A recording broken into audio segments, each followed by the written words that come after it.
Salaamu calaykum waraxmatullaahi wabarakaatuh. Taariikhdu waxay ku beegan tahay caawa 7 bisha koowaad 1117.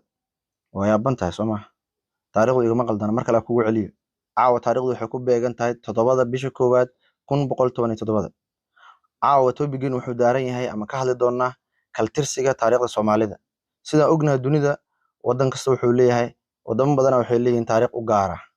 Tusaale North Korea, Soomaaliya, Iran iyo wadamo la mid ah.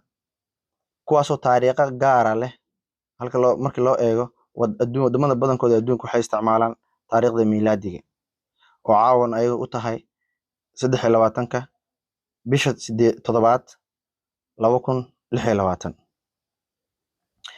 Kaltirsiga Soomaalida wuxuu ka kooban yahay 12 bilood sida caadiga ah.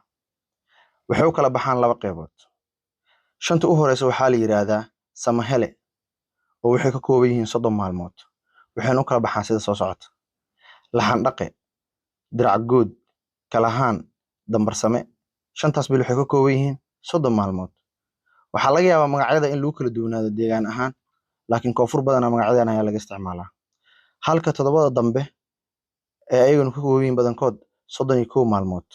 Waxayna u kala baxaan sida soo socota: Baldaaq, Lix Kor, Todob, Fuushane, Gu'soore, Samulaad, Dirir Sagaaro.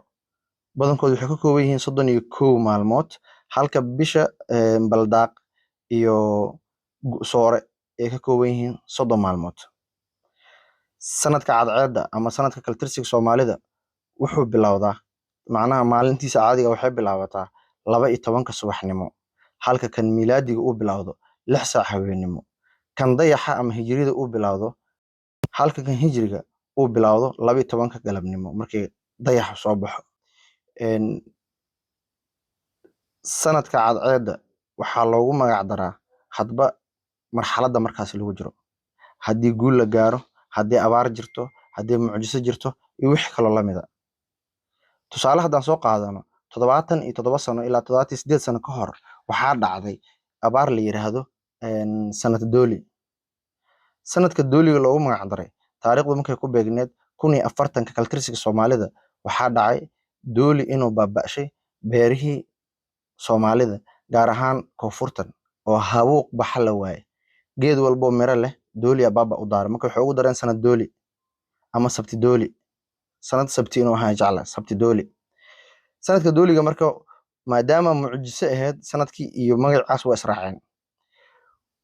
Tusaale labaad daan ka bixino 56 sano ka hor ilaa 57 sano ka hor 1969 ilaa 1970 waxaa dhacday kuna beegneed taariikhda Soomaalida markii la joogo 1062 sanadkii 1062 waxaa dhacday abaar la yiraahdo Jimca Baasto.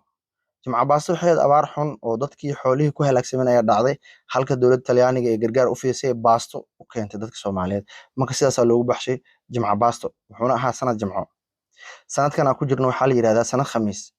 Sidoo kale waxaan jeclaan lahaa adinka iyo anigaba sanadkan inaan magac u raadino. Ani isbuucyada la soo dhaafo wixii ugu badnaa aan arkay waxay ahayd colaadda ka taagan Shabeellada Hoose.